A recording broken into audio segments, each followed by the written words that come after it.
Hello, friends, and welcome to tonight's reading. A special day is coming for some of you, and today I'm going to read two books.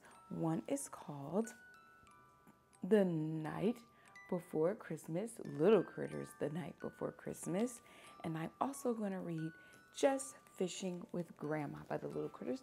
So I'm going to bring my little critter friend down. Would you like to join us?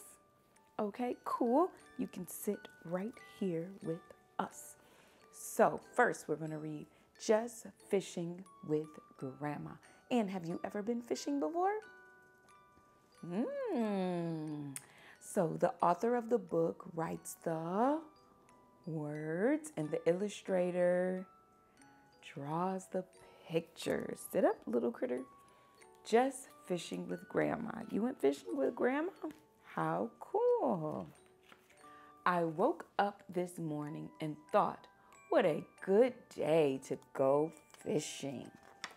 I asked my dad to take me fishing, but he couldn't take me today. He had to fix the car. So I asked my mom to take me fishing, but she couldn't.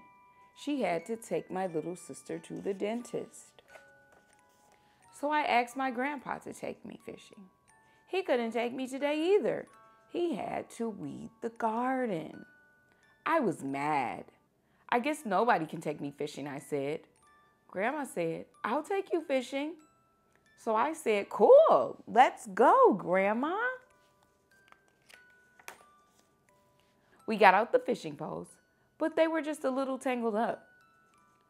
We need worms, Grandma, I said. Let's dig. We dug here, no worms. We dug there, no worms. Grandma said, I have an idea. We drove to the bait and tackle store. We bought a big container of worms. For a special treat, Grandma bought a new rod and wheel for me, since the others were all messed up. Then we drove to Lake Pukatuki. We found a great place to fish. Grandma helped me put a worm on my hook. I know how, though. Grandma was just afraid I might stick myself. Our fishing lines kept getting tangled in the tree branches, and besides, we weren't catching any fish. I noticed that all the fish were jumping way out in the middle of the lake. We need a canoe, Grandma, please, I said. Grandma rented a canoe. Finally, we were out with the big fish. Fish were jumping everywhere. I caught a big one, but I guess I wasn't holding on tight enough because that fish stole my new rod and wheel. I didn't even cry, but Grandma let me use hers. Then a big dark cloud covered the sky. It started to rain. It rained hard, but we can't leave now, I said. We haven't caught any fish.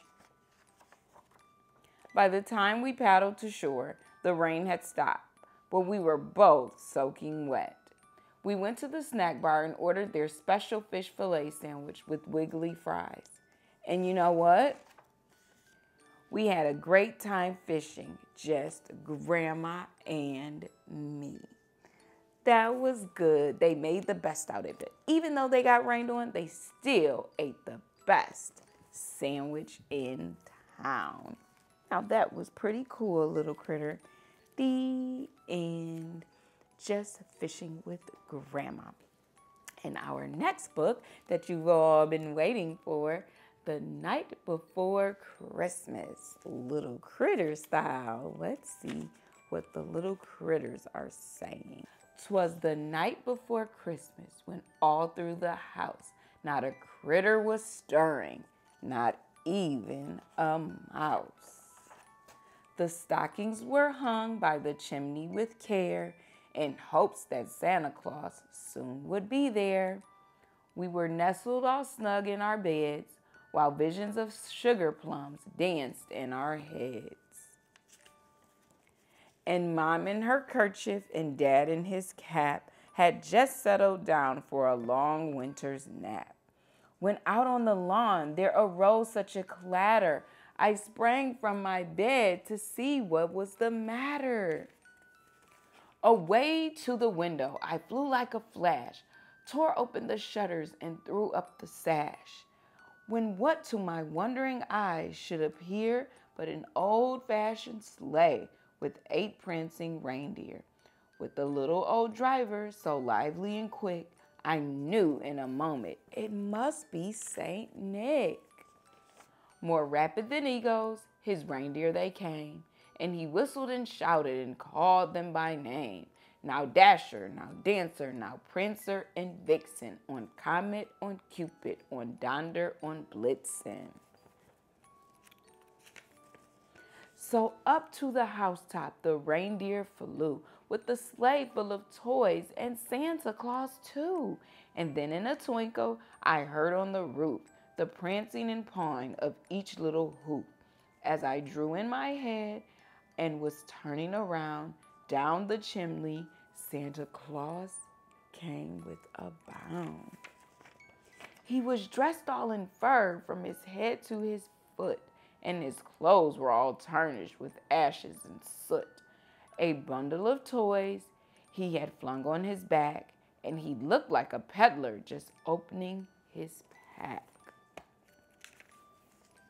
His eyes, how they twinkled, his dimples, how merry. His cheeks were like roses, his nose like a cherry. His comical mouth was drawn up like a bow, and the beard on his chin was as white as the snow.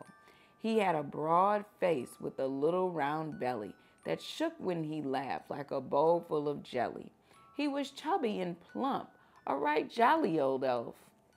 And I laughed when I saw him in spite of myself.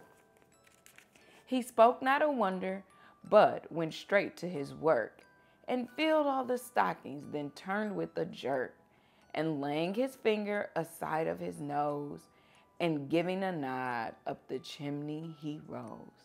He sprang to his sleigh, to his team gave a whistle, and away they all flew like the down of a thistle. But I heard him exclaim as he drove all out of sight, "Merry Christmas to all, and to all a good night." The end. Now that was good, little critter. Little critter, little critter. Nice job. I enjoyed the little critters night before Christmas and just fishing with Grandma. Thank you for joining us today. Miss Erika's gonna snuggle in and get ready for bed. I will see you guys after your special day. We will still have a reading. It was so good being with you, and I will see you then.